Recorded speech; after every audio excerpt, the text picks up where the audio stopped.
Boa noite, pessoal. André Araújo de Oliveira na área. Eu não sou André Araújo, famoso JJ, que criou o setup. Sou apenas um estudante aí de análise técnica que está tentando melhorar a sua performance, tá bom? Então, eu estou fazendo isso aqui mais para exercitar o setup, tá? E até poder ser avaliado para verificar se o setup, se o meu entendimento do setup tá bom e outras coisas mais. Muito obrigado aí pela oportunidade de vocês estarem ouvindo o que eu tenho para falar. Então, o objetivo é explicar o setup JJ, algumas adições que faço e exemplos de utilização. Tá? Os indicadores utilizados são média móvel exponencial de 9, média móvel exponencial de 27, a média móvel aritmética de 200, o JJ usa de exponencial, a exponencial eu uso de 200, eu prefiro, por uma razão simples, né? Todo mundo usa de 200, então a aritmética, então eu gosto de saber, de ver o que os grandes players estão fazendo, uma vez que a de 200 ela mostra movimento sempre dos time frames maiores, né? Então eu gosto de ver o que todo mundo está vendo. Então por isso que eu uso aritmética. Banda de Bollinger 27, aritmética, onde a média eu suprimo, né, para não ficar com muitas médias ali, senão faria um pouco de confusão, já que eu tenho a média móvel exponencial de 27, ficaria muito próxima da outra e geraria mais confusão do que benefício. Bom, se você observar na lateral aí da minha tela, essa aqui é a minha tela, né? Eu tenho sempre o meu time frame operacional, eu tenho o tático, né? E eu tenho aqui o estratégico. Eu trabalho sempre com 3 temas, né? Operacional, tático e estratégico. Muitas vezes, na verdade, o operacional pelo meio, o tático do lado de cá e o estratégico do lado de cá. Sempre nas abas laterais eu tenho aqui os meus indicadores, né? Então eu tenho o CCI na aba lateral, desculpa, aqui o PVT, o CCI, eu tenho o estocástico, que é uma adição minha, eu mantenho usando 14 e 3, e o DD Index, que eu acho um indicador fenomenal. Bom, mais à frente a gente vai falar sobre cada indicador desse aí. Beleza? Então, sobre os indicadores, né, o CCI, um tipo de oscilador, assim como o IFRE, foi criado por esse cara aqui, Donald Lambert. Tá? Ele foi criado inicialmente para utilizar com commodities, por isso que o nome dele é Commodity Channel Index. Tá? Na verdade, ele serve para qualquer tipo de ativo, né? Não tem problema nenhum utilizar. A fórmula dele é essa aqui, só para facilitar, 1 sobre 0,15, uma constante, vezes PT menos MM, de média móvel de PT, sobre um desvio que ele utiliza, né, de PT. Beleza? Então, aqui explica direitinho o que significa cada sigla, basicamente PT nada mais é do que a soma entre a máxima, a mínima e o fechamento dividido por 3. Ele faz uma média desses 3 elementos aí. Tá? Ele serve como indicador de continuidade, né? Se ele está menor que menos 100, procura-se compra, maior do que 100, procura-se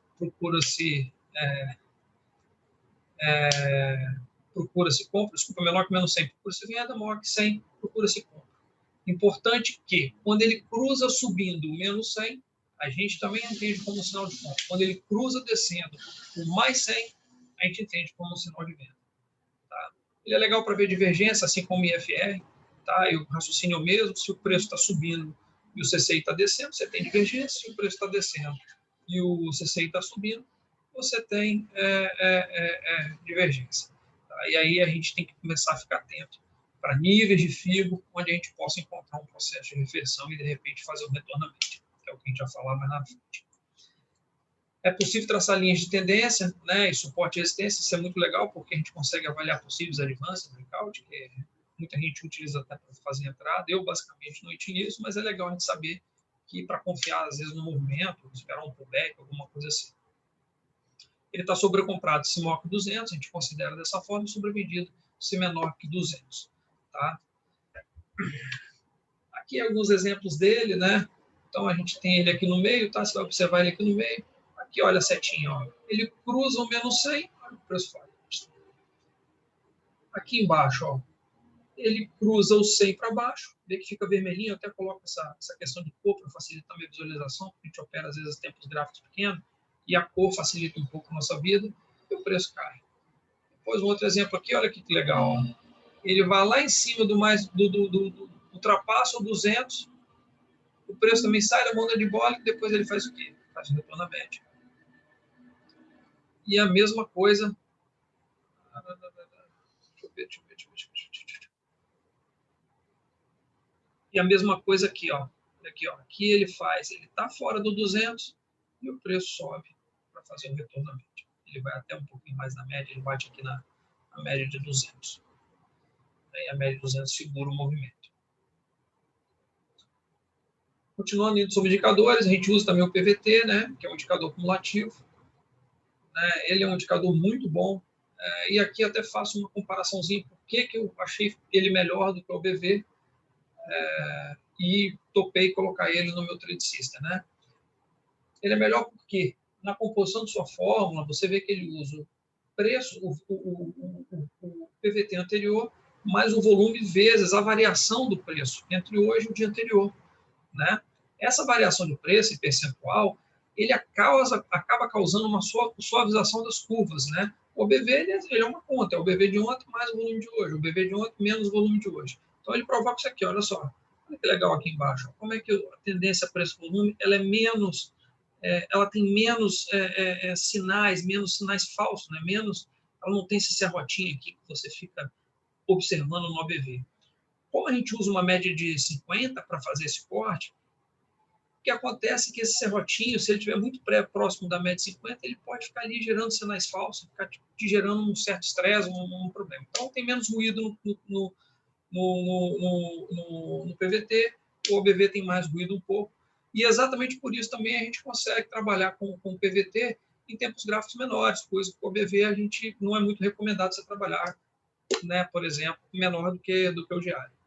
O ideal dele é o diário para cima, o PVT já não tem tanto esse problema, porque ele dá menos sinais falsos, menos esse serrotinho, esse ruído, tá bom? Ele serve como indicador, ele é um indicador cumulativo de direção, né?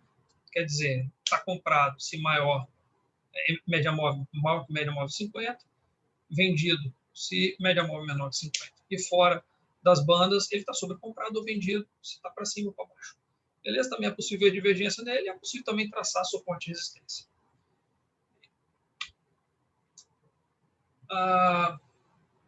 Então, aqui a gente tem alguns exemplos, né? Então, aqui, ó, você tem compra, o preço sobe. Tá vendo?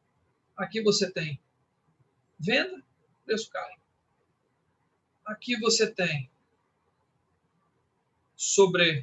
sobrecomprado, sobrevendido, desculpa, porque ele está fora das bandas de Bollinger. Quando ele volta, o preço corrige, né? E a mesma coisa aqui, ele está sobrevendido aqui, ó, sobrecomprado. Quando ele volta, o preço tende a corrigir.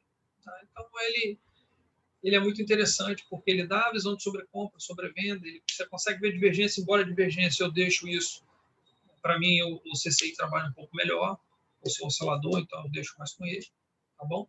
Mas é possível ver essas coisas também, e os dois complementando, né? Quando um autoriza o outro, né? Você tem a compra, quando autoriza o outro você tem a venda, e quando um autoriza o outro numa condição bem específica, você tem a possibilidade de fazer o retorno à média. Importante que essas autorizações elas precisam ser, antes de mais nada, identificadas como um movimento factível no preço, porque o preço é que manda, né?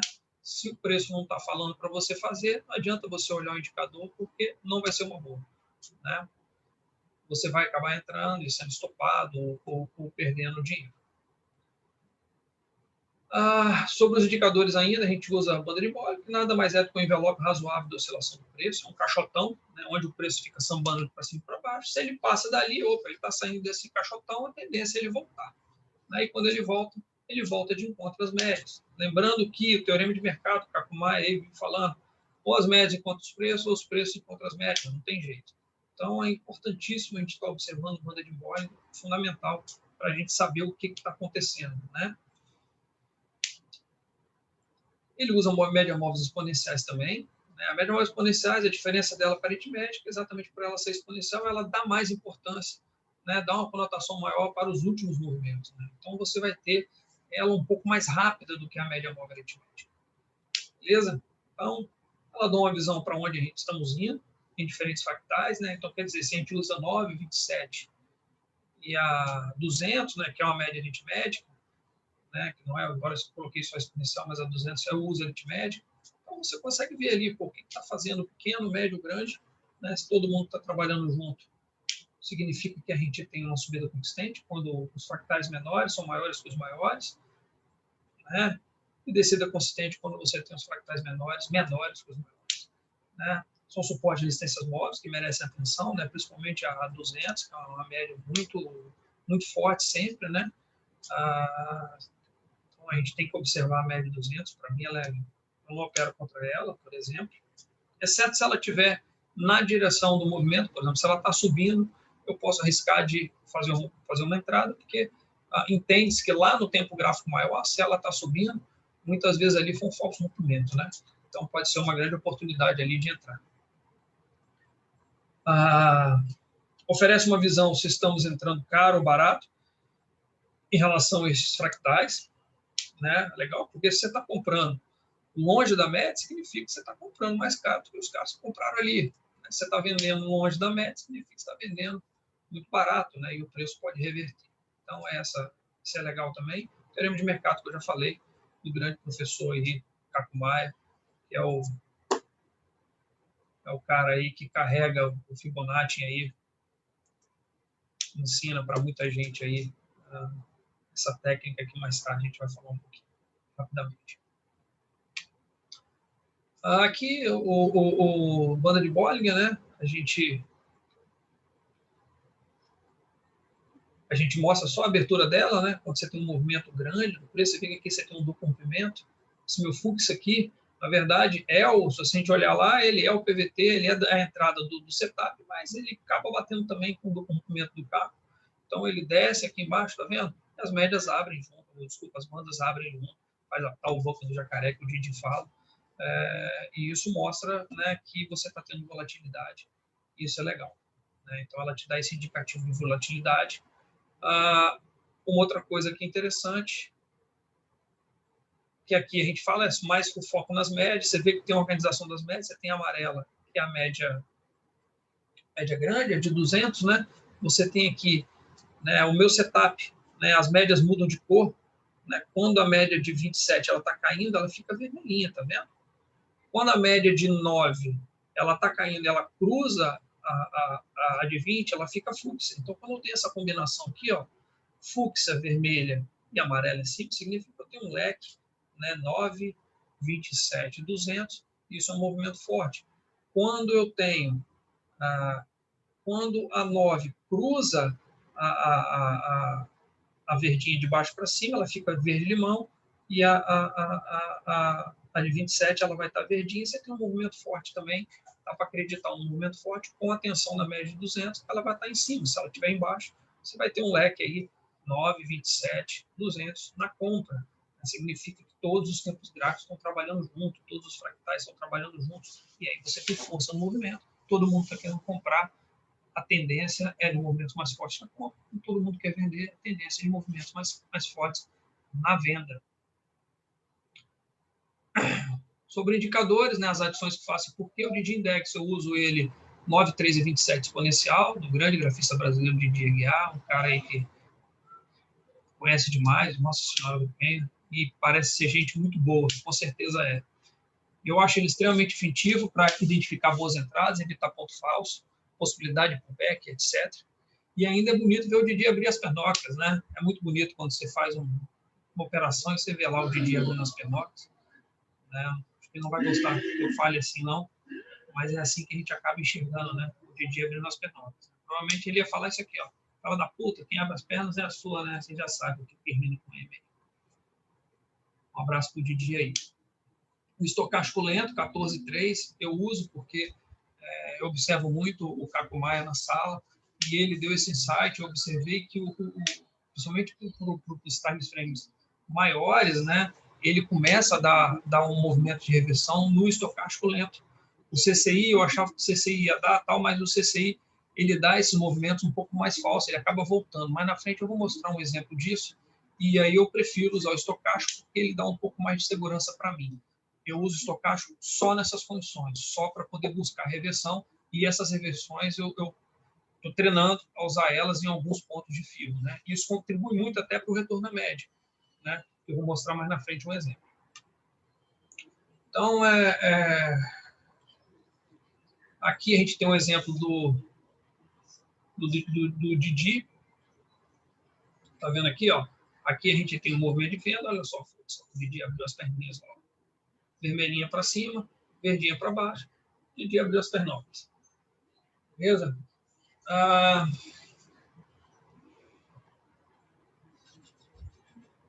Aqui é legal, ó. E por que eu uso um exemplo?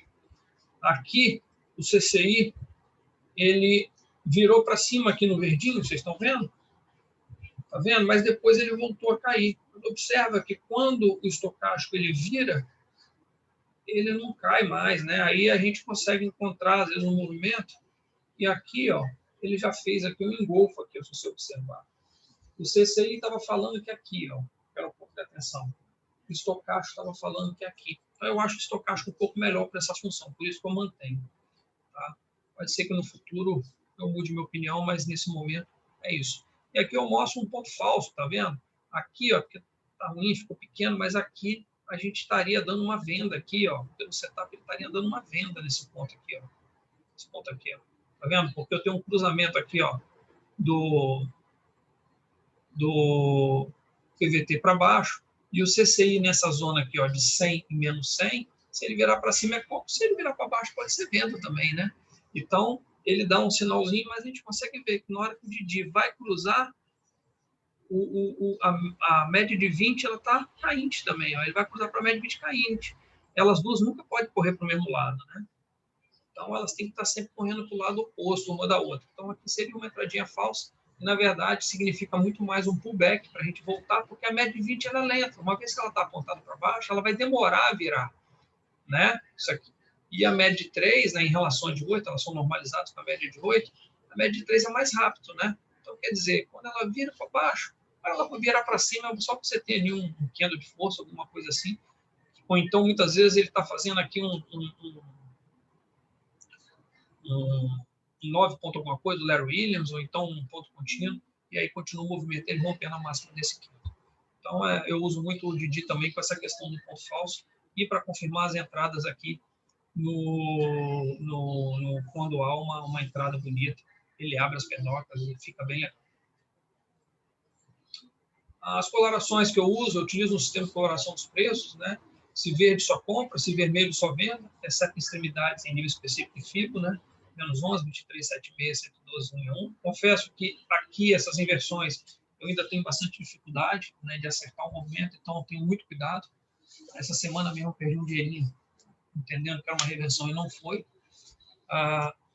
Mas é um processo que precisa, o Caco faz isso muito bem, a gente vê isso na sala, o JJ faz muito bem esse retorno médio, mas são caras que têm uma experiência absurdamente grande e a gente espera um dia chegar perto disso. O amarelo indica, né, possíveis retorno à média, né?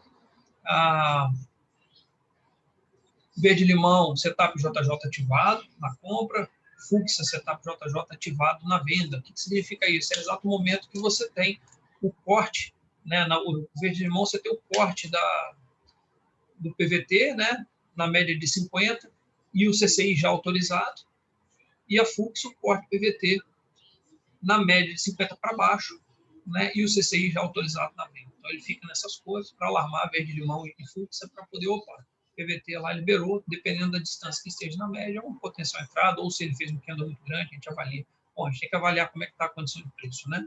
Para a gente também não fazer, às vezes, uma entrada ruim e acabar dando errado. Média de 27 fica verde se subinte, média vermelha se cainte, ela fica vermelha se cainte, média de 9, verde-limão se subinte, média se subinte e maior que 27, fluxo cainte menor que 27. Todas verde, forte tendência, se vermelho e fluxo forte tendência de baixa. PVT subinte e maior que 50, verde, e cainte menor que 50. CCI entre menos 100 e 100, se subinte verde, se cainte vermelho. se maior que 200, e caíte fúcsia, se menor que menos 200, e subite amarelo, para avaliação de reversão. Então, eu fico olhando ali as cores, acho mais fácil para olhar, né? E a gente vai gravando e vai tomando as decisões na medida que elas vão aparecendo. Toda reversão tende primeiro a fazer um retorno à média, o estocástico lente subinte, verde-limão, caíte vermelho. Como uso? Em primeiro lugar, faço a leitura dos preços consistente, de forma consistente, né? Assim como diz o meu professor também de análise técnica, né? E mentoria, que é o Márcio Portes, né? A gente precisa fazer análise do preço consistente, identificando tendências, está de alta, baixa, lateral, em cada time frame que trabalha, né? Eu trabalho com 3 time frames, mas na frente a gente vai falar. Formação de figuras, você está fazendo canal, que são as que eu estou fazendo um canal de alta, um canal de baixa, ou você está fazendo um triângulo, um caixote, ou um alargamento, né? Eu evito trabalhar alargamentos, principalmente no tático, quando tem figuras de lateralização, eu não gosto muito de trabalhar. No tático, às vezes eu faço o alargamento, mas nunca caixote eu opero no tático, dentro de caixote, ou dentro do triângulo, eu evito, espero romper, espero o preço fazer alguma coisa. A minha experiência operando essas figuras não é boa. Então, eu espero o preço sair dessa condição. Tenho preferido isso para poder evitar perdas desnecessárias, né? Verifico o status atual, né, se comprado ou vendido para cada time frame. A gente vai fazendo essa leitura, né, no decorrer do pregão, ou então, se a gente vai operar um swing, a gente faz do 60, faz do diário, faz do semanal, se position, a mesma coisa, né? Verifico a posição das médias, as médias usadas, se elas estão organizadas, se uma está maior que a outra, se uma está menor que a outra, se todas estão viradas para cima, se estão viradas para baixo, né? Níveis de fibra e para onde a dinâmica tende a levar. Até essa figurinha aqui, que é do grupo nosso lá, Fibonacci, o grupo do Gustavo, fantástico, né? Onde muita gente boa lá coloca um monte de coisa, a gente aprende para caramba. E aí aqui tem os principais pontos da dinâmica, menos 111 e menos 11 são os pontos de reversão em violino, 2376 é o filé mignon, é o que a gente foca muito para trabalhar, porque é onde você tem a maior relação risco-retorno. 141, quando ele chega no 141, ele tende a voltar a 111, mas eu não faço essa reversão, né? Eu prefiro ou 111 ou 76, e depois ele volta para o 61. O 161 ele volta para o 111, 161 eu acho que é um ponto mais confiável, 111, depois, ou então 76, depois ele volta para o 41, depois ele tende a voltar em 23. Esses são alvos, né? E a gente vai trabalhando esses alvos aqui na medida que o preço vai fazendo um movimento a favor do alvo, né? O Fibonacci é para alvo, né? Um opera dinâmico, o preço que fala se vai lá ou não. Isso a gente treina muito aí, o Márcio Portes briga muito com a gente para poder a gente ter esse foco de entender a dinâmica, mas entender que o preço é que vai falar para onde vai, né? Você tem aqui o nível de 127, que é o abre alas, né? O 127 ele abre alas para um 41 e um 61, mas geralmente quando ele vai no 127, às vezes ele volta no 111 ali, ou no 76, depois ele vai no 141 e no 61. E aqui a gente fala de novo do 41, vai no 111, ou no 76, no 141, 23. Isso aqui é mais quando ele está fazendo um contra-trend ali, tá? A gente está fazendo um contra-trend, o alvo dele, ele bate mais no 41 e volta, ele não chega nem no 61. Time frames e estratégias, né? Eu tenho o operacional, o tático e estratégico, eu opero dessa forma, utilizando 3 telas. O André Xará e o JJ é mestre nisso. Eu comecei a operar muito por causa dele, logo que eu conheci ele me deu esse toque. E eu li o livro do Alexander Elder, que fala sobre isso também. Então, para position, eu trabalho com diário, semanal e mensal, swing trade, né, 60 minutos, diário, semanal, day trade 5, 15 e 60. Esses são os tempos que eu trabalho. Meu plano de trade está aqui, os tipos de entrada que eu faço, não são muitas, né? Não são muitas. Você vê que eu não trabalho lateralização do tático. Exceto, não está aí, mas realmente quando ele está em alargamento, às vezes eu faço. Somente no day trade. No swing trade eu nunca faço. No swing trade eu tento pegar os movimentos mais fáceis. E já que você trabalha com todos os ativos, né, o day trade eu faço mais de índice, então às vezes é a condição que aparece, você acaba operando. No swing trade você procura lá pegar aquilo que está mais fácil. Então até o índice AC é um pouco melhor performance no swing trade é melhor do que o próprio day trade. Não opero lateralizações do tático, e estratégica é possível desde que haja relação de risco-retorno no OC3. Né? Entradas pelo setup. Aqui um exemplozinho. Aqui à direita a gente tem o operacional. Tá vendo? PVT autorizou, o CCI já estava autorizado, ele só embicou para cima aqui, ficou verdinho, Didi abrindo as pernocas, você tem autorização nesse quinto, entra 1 centavo acima dele no quinto seguinte, e faria esse movimento bonito, ele está no canal de alta aqui, você faria esse movimento até o final. Né? E o legal aqui, ó, que ele está fazendo um fundo aqui, ó, ele está vindo testar essa ETA aqui, né? Aqui é legal também que as médias estão tudo verdinho, tá vendo? Verdinhas, duas verdinhas, isso dá uma confiança na hora que a gente vai operar, pelo menos para mim, muito grande. E aqui, olha só, a autorização pequeno tático, ele faz um Hanami aqui, ó, próximo do nível de fio, o tático só que está aparecendo fio, né? O PVT entrando aqui para dentro das bandas de Bollinger, o CCI querendo comprar e com divergência, né? Então, o Didi fechando aqui, mostrando que esse movimento aqui, ó, de essa tendência que ela tá, né, essa tendência aqui que teve, que abriu as pernocas aqui na venda, ele está querendo reverter, o estocástico querendo comprar, então aqui deu legal. Daria para fazer essa operação, principalmente porque a gente tem um canalzinho de alta aqui já formado, que começou aqui embaixo. Né, já tinha tido o LTA, e na verdade a gente não tinha tido um segundo toque aqui na linha de retorno, né? Mas pela LTA já dava para fazer. Pelo menos para testar esse topo aqui, ó, esse topo anterior. Então, que é uma entradinha que eu considero interessante. Né? Operacional, e aqui está, compra 60 minutos, operacional marcando fundo, médias todas verdes, indicadores verdes, de agulhão. Tático, Hanami, nível de fio, né? Com divergência de CCI. Então, ele autorizava aqui a entrada. Aqui é uma outra entradinha, entrada no 60 minutos também, né? Engolfo mais duplo rompimento, tá vendo? PVT autorizado, ele fez um engolfo aqui, ó. Ele entra aqui, ó. Faz duplo rompimento, ele tem um puta do engolfo. O PVT já está aqui na compra. Quando ele aponta para cima, ele só fica verdinho. O CCI já está acima de menos 100 também, ele fica verdinho. O Didi aqui abrindo as pernocas, inclusive o estocástico até comprado. Então aqui não tinha muito erro, né? Você vê que aqui, nesse movimento, ele estava no tático, ele estava comprado, né? Então, se ele está comprado, a gente pode comprar pelo operacional. Né? Você tem uma tendência de baixa, você tem uma tendência de baixa, porém já com um pouco rompido, exportado aqui pelas médias 9,27 e elas sub-20, né? Então, dava uma confiança para entrar também. O Kendo, esse Kendo aqui que entrou aqui, ó, do diário, foi esse grandão aqui, ó, que fez esse, né, uns 60 minutos, ele fez esse movimento forte aqui. Então, aqui dava para fazer uma entrada.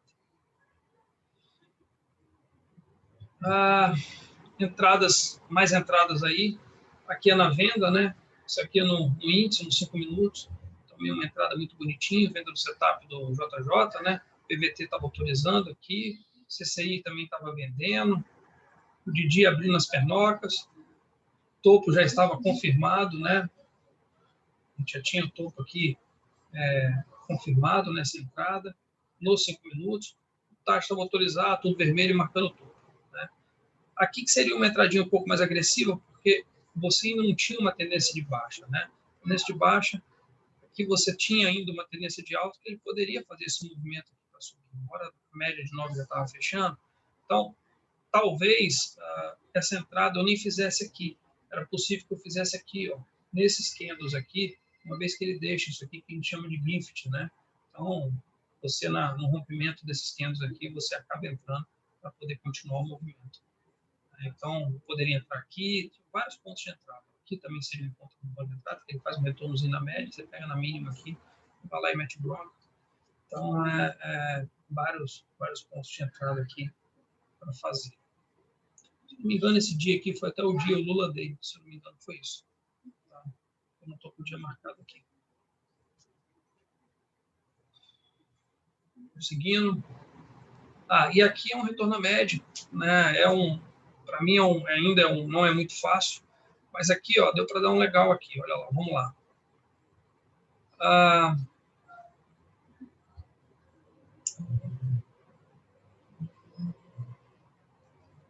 Aqui, ó, você tem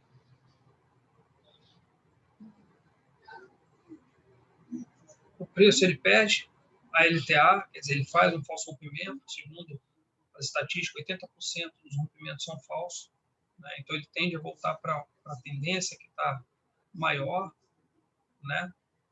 Muito embora essa LTA aqui, eu acho que eu nem tinha ainda, né? Esse movimento aqui eu estava bem no início, ele nem tinha ainda. Ele faz esse movimento, faz esse movimento, o estocástico começa a dar compra aqui, ó, porque não está marcando, mas o estocástico começa a dar compra aqui, e aí eu vou lá e fico ligado nos tempos menores, né? Estocástico comprando, ele tem um candle aqui que é tipo um pin bar, que não está dando para ver direito, ele vem até aqui embaixo, tá vendo? Que é a altura que ele está do pavio, então ele faz esse movimento aqui, faz um pavio grande. E aí você começa a olhar, você tem aqui, você começa a olhar os tempos gráficos menores, e aí você encontra uma entrada interessante e senta o pau, né? Aqui foi a entrada nos 15 minutos, tá vendo aqui? Ele faz tipo uma telinha um do lado do outro. Tá vendo? Eles estão com menos 200 aqui, ó. Aqui eles estão com menos 200, faz o retorno e volta. E aí você confia um pouco mais no setup do JJ. Para mim, esse é o ponto ainda que eu tenho um pouco de mais cuidado.